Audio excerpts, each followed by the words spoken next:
Olá, queridos alunos, tudo bom? Eu espero que todo mundo esteja bem. Deem notícias, coloca aqui no YouTube ou coloca lá no Google Sala de Aula, deem notícias, falem para mim como é que vocês estão, como é que vocês estão durante essa pandemia, se está sendo fácil, sendo difícil estudar, me deem um feedback, falem comigo lá do Google Sala de Aula, além de colocarem as dúvidas também lá, não deixa de postar.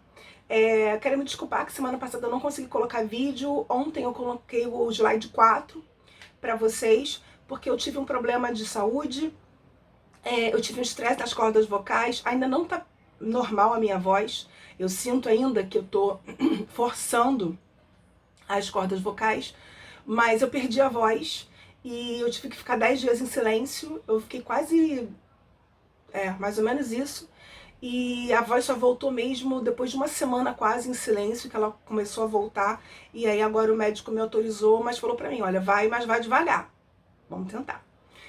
Então, desculpem não ter feito o vídeo antes, foi exatamente por causa disso, tá? Hoje a gente fala do slide 3, eu ainda pretendo nessa semana ainda fazer um vídeo pro slide 4, pra gente colocar a vida em dia, tá? E como eu também já falei pra vocês, eu botei no nosso Google Sala de Aula a explicação sobre a nossa avaliação, vai ser uma prova pra fazer em casa, vocês vão ter 4 questões pra responder e postar pra mim, pra que eu possa corrigir e colocar a nota de vocês, tá bom? Bom, vamos falar um pouco sobre educação e aprendizagem, porque exatamente a tarefa do treinamento e desenvolvimento de pessoas é exatamente levar as pessoas que estão trabalhando naquela empresa, naquela escola, no hospital, seja onde for que você está atuando, que você venha a levar para elas educação e que elas possam então desenvolver aprendizagem, tá? Então a ideia é exatamente que a gente possa ter claro esses conceitos, essas noções, para que a gente possa estar desenvolvendo essa tarefa junto ao treinamento e desenvolvimento de pessoas, tá bom? Porque uma coisa que é importante a gente perceber é que toda empresa, seja ela qual for, precisa investir no aprendizado do seu funcionário. Seja você uma escola, seja você um hospital, seja você uma indústria, todos precisam desenvolver a aprendizagem e educação, porque isso vai fazer vai trazer a melhora do capital humano da sua empresa, o que vai gerar lucros maiores para a sua empresa no futuro, a médio prazo, muitas vezes até em curto prazo, mas em médio e longo prazo, indubitavelmente. Bom, a educação é um processo em que você vai desenvolver habilidades, né, e capacidade física, intelectual, emocional, até mesmo espiritual desse indivíduo. E aí, dependendo do momento da vida que ele se encontra, você vai adaptar a forma como você vai apresentar. E óbvio que essa educação ela vai ser trazida a esse indivíduo através da cultura, da vivência do dia a dia, na família, na sociedade, na religião, na escola. Então a educação ela não está circunscrita a um único lugar. Ela está circunscrita a todos os saberes que existem no mundo. Porque não tem só o saber que vem da ciência, da escola, da matemática, da língua portuguesa, mas o saber de como se comportar, dos hábitos de educação, do comportamento adequado aos lugares, da vestimenta adequada. Eu tenho notado muito isso, que as pessoas não estão sendo educadas com relação ao que deve vestir e como se comportar nos diferentes ambientes sociais. Então as pessoas vão para a igreja da mesma forma que vão para o barzinho, vão trabalhar da mesma forma que vai dançar. E aí não é adequado. Nós temos nos códigos sociais comportamentos e vestimentas adequados a cada objetivo da cada coisa que você vai fazer naquele ambiente, né? Então, a educação, ela vai trazer pra gente a compreensão de que é possível mudar alguém, que é possível transformar realidades, mudar perspectivas. Já a aprendizagem já é diferente. A aprendizagem, ela vem de dentro para fora. É um processo que o indivíduo muda a aprendizagem, ela provoca uma transformação, uma mudança nesse indivíduo. Ele não é mais quem ele era porque ele aprendeu. Ele não sabia, agora ele aprendeu e isso faz parte dele. E o mais bonito da aprendizagem é que aquilo que você sabe, ninguém pode tirar de você. Talvez uma doença, um acidente que venha lesionar você, o seu cérebro, uma doença ou um acidente, sim. Mas fora isso, ninguém pode tomar aquilo que você sabe. E o melhor de tudo, aquilo que você aprende, você não precisa mais estudar, porque você já sabe, eu não preciso estudar. Então, é lindo. Eu tinha um colega na escola que ele sabia matemática muito bem. E a gente desesperado, estudando para a prova. E eu lembro que ele estava brincando, curtindo a vida. Aí eu disse, por quê? Como assim? Como tu... Eu falei, já sei a matéria. Eu já sei. Aí a gente, quê? Eu já sei. Tu não vai estudar? Não, já sei. E todo mundo ficava assim. E ele calmo. Uma criança já madura, sabe? E ele calmo, não, já sei. Não estuda não. Aí a gente, espantado. Chegava na prova, realmente, eu tirava 10. E a gente que tinha estudado pra caramba, mas não aprendeu. Recebeu a educação, recebeu a informação, mas não se modificou porque não aprendeu. Não tirava a mesma nota que ele tirava. E essa que é o grande X da questão. Essa transformação muda a tua conduta em vários aspectos. Muda você individualmente. E claro, você depois que aprende, está apto até mesmo ao quê? A ensinar. E é essa capacidade que é diferente, nos faz diferente de outros seres, né? De outros animais que existem no planeta. Porque, embora eles possam ser educados, eles não aprendem. Porque eles não se modificam, eles estão sempre condicionados. Até porque eles não ensinam, eles não passam adiante, eles não deixam de ser animais, não deixa de ser cachorro, não deixa de ser gato. Nós não, sempre que aprendemos, nós nos modificamos, modificamos os outros ao nosso redor, modificamos a nossa realidade, modificamos o meio ambiente. A aprendizagem tem esse fator transformador de realidades e transformador do redor. É muito comum você aprender uma coisa e você chega em casa e quer ensinar para todo mundo. Às vezes encontra um amigo no ônibus e começa a contar para ele. E fala, cara, aprendi isso aqui hoje, que legal, que não sei o que lá, que bacana, que legal. É isso aí. E você vê que essa pessoa tá mudando. A educação é sempre uma prática, uma ação, e você não tem como compreendê-la como uma coisa estável, linear, simples. Ela não pode ser vista apenas como uma única coisa. Ela é uma ação social, ela precisa ser feita em conjunto. Por isso que é tão importante que se trabalhe em conjunto, que se trabalhe escola, família, todos os cooperadores que trabalham na escola, todos estejam envolvidos nesse processo. É importante que também na empresa, quando a gente está tentando trazer uma mudança de comportamento, levar uma aprendizagem, que todos estejam inseridos nessa mesma perspectiva, nesse mesmo trabalho, para que a gente possa ter uma ação social, para assim alcançar um fim. Ela também é um processo que implica também teorização e reflexão. Então vai existir momentos em que você vai transmitir teorias, conceitos, definições. Você pode pensar em vários meios de fazer isso. Você pode fazer isso por vídeo, por áudio, por música, por filme, por dramatização, por texto, por poesia, enfim, por uma série de situações, mas que você depois leve a reflexão. É essencial que o ser humano depois dê a sua contribuição pessoal sobre aquilo que ele está aprendendo, para que ele possa realmente aprender, porque a reflexão, as suas conclusões, o seu raciocínio sobre aquilo que você ouviu e recebeu é que vai permitir a sua aprendizagem e a sua modificação interior, onde você apreendeu aquela informação para dentro de você. Então, a educação, ela vai ter uma série de modelos. E as sociedades, elas vão sempre educar uma geração de acordo com aquilo que aquela geração entendeu como importante. Então, a minha geração, por exemplo, eu lembro que a minha mãe, a mãe das minhas amigas, a minha avó até, elas falavam muito assim, você tem que ser independente, você tem que ter o teu dinheiro, você tem que trabalhar. Então, as minhas amigas de infância, a maioria não casou. Se casou, casou uma vez, no máximo separou. Não tem filhos ou tem um filho. Só uma amiga minha de infância que tem 3 filhos. Todas as outras têm um filho ou nenhum filho. E todas elas são profissionais que alcançaram uma carreira, alcançaram o que elas desejavam. Você pode achar que ela é maravilhosa, mas alcançaram uma vida econômica estável, uma independência financeira. E elas têm uma carreira. Porque era muito colocado na nossa cabeça, né?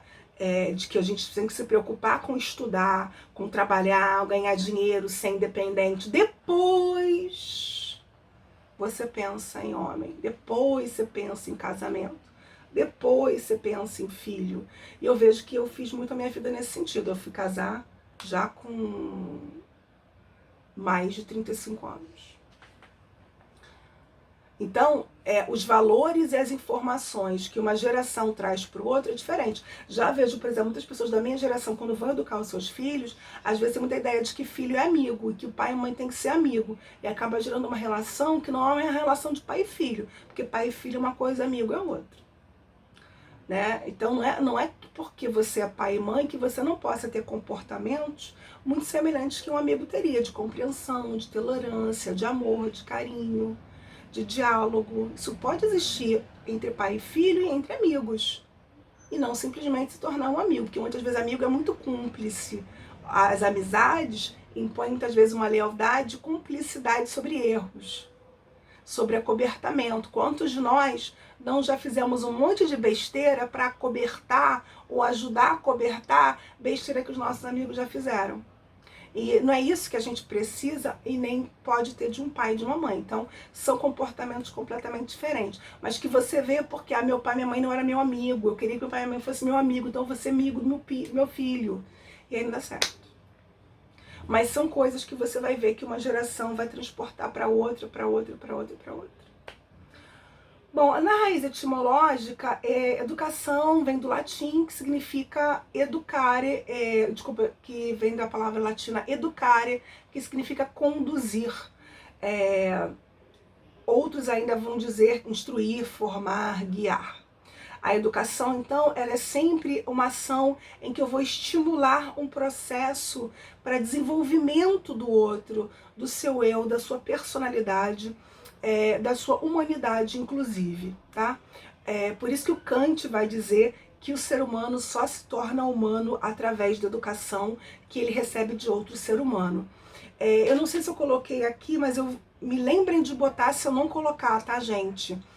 O vídeo da menina selvagem, que foi a menina, acho que eu já falei dela pra vocês, que ela, por não estar em contato social, ela ficou completamente animalizada. Ela já tinha 12 anos quando ela foi encontrada e ela não conseguia falar, não conseguia interagir socialmente, não entendia a função de um brinquedo, nada. E aí depois que ela é encontrada, ela é levada, ela é auxiliada, mas ela nunca consegue encontrar um ponto de equilíbrio no sentido de se tornar alguém como nós, que recebeu estímulo, que recebeu interações e foi humanizado. Então o ser humano é humanizado pela humanidade, ou seja, pelo convívio e pela educação que recebe dos outros seres humanos. Então a educação, eu trouxe aqui uma frase bem legal que diz: a educação é o que as outras pessoas fazem por você. Então, a tua mãe e teu pai te educam, a tua professora, a escola, a vida, o pastor, o padre, a igreja, os amigos, as pessoas fazem por mim. E a aprendizagem é aquilo que eu faço por mim mesmo, uma coisa que eu causo em mim. Porque então, através daquilo que eu recebi, aquela informação que eu recebi, eu vou pensar, eu vou raciocinar, e eu vou interiorizar e aquilo vai me modificar e vai me transformar, tá? Então ele vai dizer, o Joi Ito, ele vai dizer, não sei se eu pronunciei corretamente, mas Joi Ito vai dizer: a educação é o que as outras pessoas fazem por você, a aprendizagem é aquilo que você causa a si mesmo. Então, é essa que é a grande dificuldade da gente como educador. A gente tem um limite muito grande, a gente passa informação, a gente educa, mas o que o outro vai fazer com essa informação, com essa educação que a gente transmitiu, não compete a nós, se ele vai aprender ou não. Porque é algo que é intransferível, a aprendizagem é intransferível, é algo que você faz por você em si mesmo. E é difícil o ensino, você não consegue. E aí você tem um limite até onde você pode interagir, pode intervir na aprendizagem do outro. Então você pode educar, mas não necessariamente vai levar ao aprendizado. Então é muito comum você às vezes falar: nossa, eu ensinei isso tudo para essas crianças, mas elas não aprendem. E aí a gente se sente mal. Pode ser que talvez o modo como você está usando para levar essa informação e essa educação não esteja gerando aprendizagem. Aí você vai ter que discutir e pensar por quê. Ou pode ser simplesmente porque aquele grupo não está pronto para aprender aquilo. Pode ser que eles vão aprender lá para frente. Pensando com base na reflexão do professor Joito, podemos até mesmo afirmar que, em uma certa medida, os dois processos seguem direções opostas, já que um deles é essencialmente externo, ou seja, a educação é de fora para dentro, e o outro é essencialmente interno, porque ele vem de dentro para fora. Porque na hora que eu mudo, que eu aprendo, eu exteriorizo essa aprendizagem e eu mudo o meu comportamento, eu mudo a minha fala, eu mudo o meu jeito de ser, eu vou mudar o meu jeito de me comportar, eu vou aprender novas palavras, eu vou ampliar meu vocabulário, eu vou modificar a minha conjunção verbal, eu vou mudar a minha concordância, eu vou utilizar as operações matemáticas no meu dia a dia, ou seja, porque eu aprendi. E é interessante você ver uma coisa, ainda mais vocês que trabalham com crianças, o quanto a criança tem essa abertura de aprendizagem e não está claro para a ciência por que a gente perde essa habilidade que uma criança em 1 ano aprende a ler. E ela aprende a ler, aprende operações matemáticas, tudo no mesmo ano. Ó, rapidinho. Se você pensar na complexidade que é você transformar pensamentos em sons, isso ela aprende pequena, que ensinada a falar. Depois pegar esses sons, que na verdade são pensamentos, e transformá-los em símbolos, que são as letras e as palavras e as frases, é extremamente complexo. Por isso, quando isso não é bem feito, essa aprendizagem não é solidificada, a criança vai encontrar uma enorme dificuldade no futuro de escrever. Porque escrever é nada mais do que simbolizar meus pensamentos. Simbolizar o que eu sei, simbolizar o que eu penso. E às vezes a pessoa vai encontrar uma enorme dificuldade, uma enorme limitação para simbolizar isso, ou seja, colocar em símbolos, em palavras, aquilo que está dentro de você. Porque dentro, todo mundo tem alguma coisa dentro de si, mas você às vezes não consegue exteriorizar isso, porque alguma coisa, houve um problema na aprendizagem. Botei um vídeo aqui, inclusive está lá no nosso Google Sala de Aula, vários vídeos para você acompanhar essa aula lá nesse slide, lá no Google Sala de Aula. Vocês vão acompanhar os vídeos, não tem como eu passar aqui agora para vocês, tá? A gente vai continuar. A aprendizagem ou ato de vontade de aprender é uma característica essencial do psiquismo humano. Porque a gente tem essa intenção, tem esse dinamismo, e isso vai permitir a nós essa mutação. E a gente está sempre buscando aprender, e quando eu aprendo, eu crio, eu mudo em mim, no outro, na sociedade, no meio que eu estou. Eu pego coisas e transformo, eu pego um pedaço de papel e transformo num barquinho. Enfim, isso pode ser uma coisa muito simples, muito elementar, mas isso é uma coisa que só o ser humano pode fazer, os animais não fazem. Poucos animais utilizam instrumentos e ferramentas para alcançar um objetivo. Normalmente eles usam somente o próprio corpo. Você dificilmente vai ver um animal pegar uma pedra, um pedaço de pau para fazer alguma coisa, utilizar de algum modo. Alguns fazem, mas são poucos. E eles fazem sempre do mesmo jeito. É difícil você encontrar um que faça de uma forma diferente. A aprendizagem se realiza dentro do indivíduo, se constitui uma capacidade de construir e acumular saber, absorver e questionar as posições de movimentos que estão ocorrendo dentro de si, dentro do seu tempo, no seu espaço. A aprendizagem, ela vai acontecer numa relação e num processo em que a pessoa vai adquirir experiência, porque ela aprendeu. Então, a aprendizagem experimentada, por isso que eu particularmente gosto muito das teorias pedagógicas e metodológicas que partem de experiência, de aprendizagem, de construção de pensamento, de conceitos, porque isso leva à aprendizagem. É importante que a pessoa participe dessa construção e dessa elaboração para que ela possa interagir internamente com as informações que ela já possui, com os saberes que ela já possui, para que ela possa internalizar e transformar essa informação no próprio eu dela. Porque aquilo que faz parte de mim, do que eu sei, faz parte do que eu sou. E tudo que eu vivi, experimentei, se acumula no meu eu e vai orientar as minhas ações, os meus comportamentos, tá? Bom, eu trouxe então aqui algumas visões sobre aprendizagem. A primeira que a gente vai ver é a behaviorista. A behaviorista já vem do próprio nome, que behaviorismo significa comportamento, né? Behavior, comportamento em alemão. E você vai ver que o behaviorismo, ele vai trabalhar com estímulo e resposta. O nosso corpo, ele naturalmente faz isso. Quando você pega uma cebola, é interessante que as primeiras vezes que você vai descascar e picar uma cebola, você vai chorar muito. Chega a ser doloroso. Se você conseguir lembrar lá de como o olho fica vermelho, tem pessoas então que chegam a ficar com o rosto inchado por causa da cebola. Então, um estímulo externo, a cebola, aquelas substâncias lá da cebola, vão fazer arder os meus olhos. Às vezes você, mãe, tá nem ligando mais, né? Mas o pessoal da cozinha, você tá cortando cebola, tá ardendo meu olho aqui. Ou seja, as partículas chegaram até a sala. E o teu corpo respondeu a esse estímulo externo e provocou uma reação, uma resposta.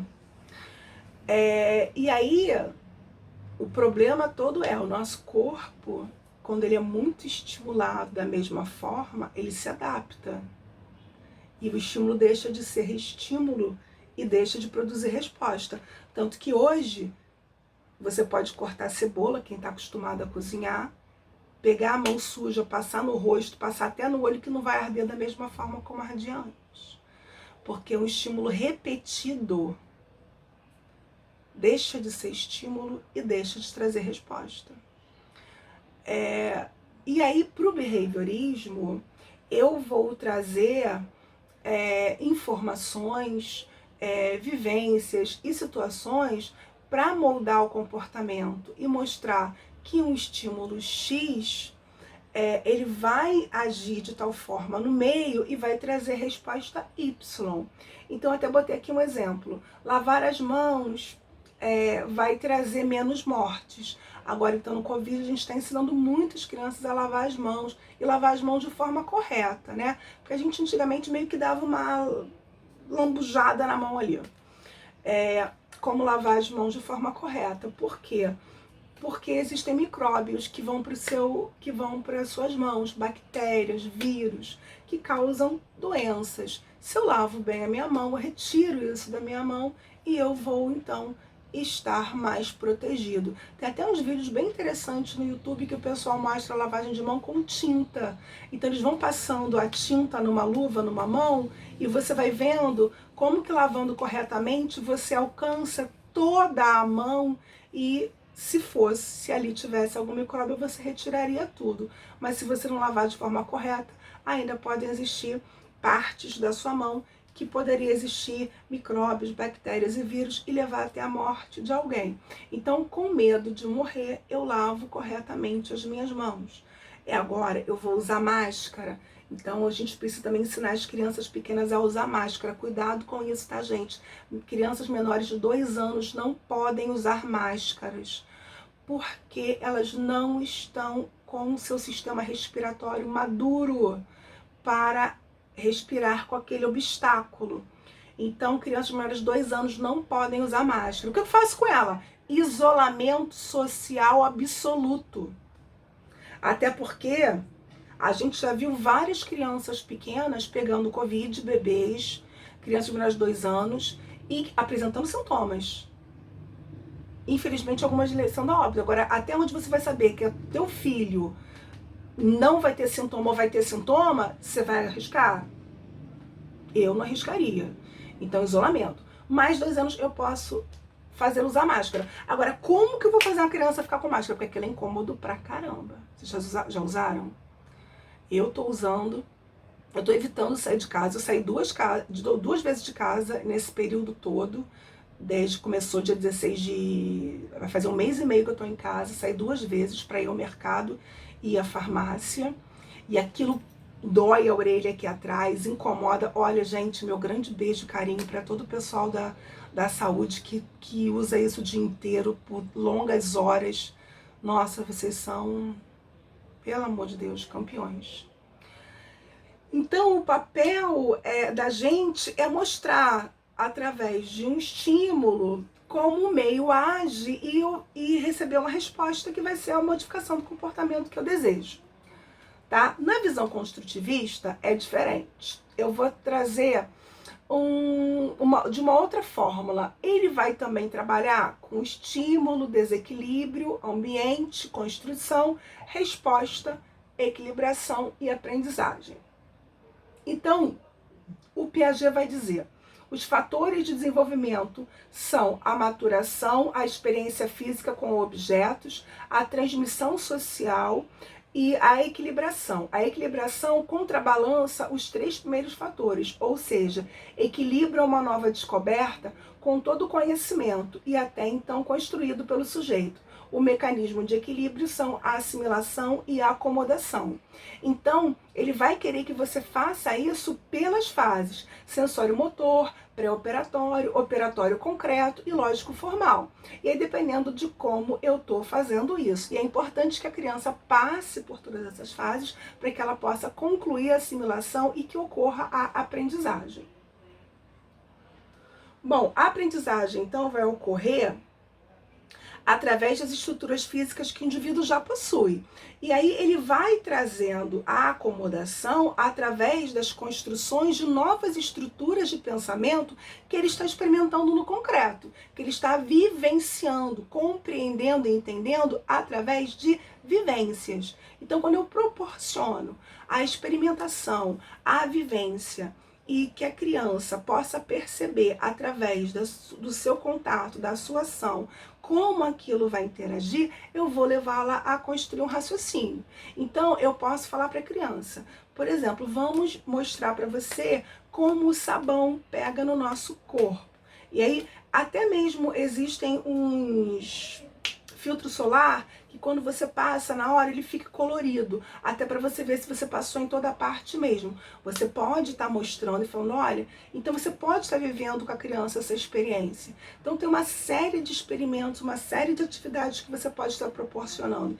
E aí o aprendizado não vem de forma teórica, ele vem através de uma atividade vivenciada, experimentada, que vai levar a criança a tirar uma conclusão, a raciocinar sobre aquilo que ela está vivendo e no final ela ter uma conclusão. Essa conclusão vai fazer com que ela o quê? Acomode aquele conhecimento nessa nova estrutura que ela constrói e ela pode então produzir o aprendizagem. Para Vygotsky, o aprendizado é sempre contínuo, ele é evolução intelectual. E ela vai ter, claro, dentro dos níveis de conhecimento e ao longo da existência da criança, alguns saltos qualitativos, em que você vai ter que fazer as modificações necessárias e adaptações de acordo com a faixa etária de cada criança, para que ela possa ter um desenvolvimento normal. E ele vai falar da zona de desenvolvimento proximal. Nessa zona ele vai trazer o desenvolvimento real, que é determinado por aquilo que a criança é capaz de fazer sozinha, que ela já tem algum conhecimento consolidado, e aquilo que ela pode adicionar, que ela pode somar dentro desse conhecimento. Então eu vou trazendo isso de forma gradativa, às vezes até lenta, mas contínua. Então, às vezes, eu vou levar a criança a aprender uma coisa um mês inteiro para ela ter esse aprendizado, para ela construir esse aprendizado. Eu não vou fazer isso num único instante, num único momento. Eu vou criar várias atividades, várias tarefas, para que ela, ao longo desse processo, venha a desenvolver e chegar a esse aprendizado, sempre trabalhando com aquilo que ela já traz em si mesma. E podendo sempre adicionar. Eu sempre parto do conhecido para o desconhecido, adicionando novos saberes. E aí, para isso, o Vygotsky vai pedir que exista a questão do quê? Do mediador. É alguém que vai ajudar a criança, nesse caso é o professor, para que ela possa atingir o que ela não sabe fazer sozinha, a partir do que ela sabe fazer sozinha, e ela possa aprender. Então, ela vai partir do conhecido para o desconhecido, aquilo que ela é independente para aquilo que ela é dependente, até que ela se torne independente e consiga fazer sozinha através das experiências. Então, esse desenvolvimento potencial é aquilo que a criança ainda não domina, mas que ela é capaz de fazer. Também não posso também ficar trazendo coisas que a criança não é o momento dela. E aí depois você se frustra e frustra a criança. É preciso perceber que eu posso fazer com que essa criança, através, por exemplo, das somas, aprenda a multiplicar, tá? É possível. Agora, se a criança nem sabe somar, é difícil para ela direto para a multiplicação. Então, sempre eu parto do conhecido para o desconhecido. Bom, e o importante é que o pensador apresenta às crianças formas de pensamento, não sem antes detectar que condições ela tem para absorver. Então é preciso saber o que essa criança traz em si e quanto que ela sabe, o quanto ela experienciou. Bom, essas aqui foram algumas visões que eu trouxe para vocês de aprendizagem. Vocês já devem conhecer várias e várias outras na vida de vocês. E isso também parte da ideia, inclusive, com os adultos, né? Embora a educação de adultos tenha algumas diferenças, é importante também a gente perceber que, para o adulto, principalmente, eu preciso ter respeito ao que ele conhece. Não tratar o adulto como um idiota. Eu preciso partir do conhecido. Então, essas duas visões, principalmente o behaviorismo e o Vygotsky, foram duas teorias que eu trouxe, porque elas são duas teorias muito utilizadas dentro do que a gente pode estar trabalhando com os adultos, com experiência, com atividade, com construção, e partindo sempre do que ele sabe até o que ele não sabe. Tá bom, pessoal? A gente vai continuar então no próximo vídeo. Utilizem o tempo que vocês estariam em sala de aula para estar assistindo os vídeos, para estar fazendo as tarefas, para ler os slides, para ler os livros que a gente colocou disponível para vocês, para assistir os vídeos que a gente coloca para vocês, tá? Utiliza o tempo da sala de aula, assistam os vídeos que eu estou colocando as dicas de estudo, já coloquei 2, essa semana eu vou botar mais um. Então é importante que você se dedique e que use esse tempo para estudar. Lembre-se, você não está de férias. Eu sei que muitos de vocês também são professores e que estão tendo um trabalho enorme para preparar material. Eu sei como é trabalhoso fazer esse tipo de ensino remoto. Eu entendo que todo mundo está tendo que se adaptar e está apanhando, está gastando um tempo enorme para fazer. Eu também estou, mas vamos tentar, vamos nos esforçar e principalmente vamos ter disciplina e criar as nossas rotinas de estudo, tá bom, pessoal? Um grande beijo para todo mundo, saudade. E em breve a gente se vê, se Deus quiser. Um grande beijo para todo mundo, até o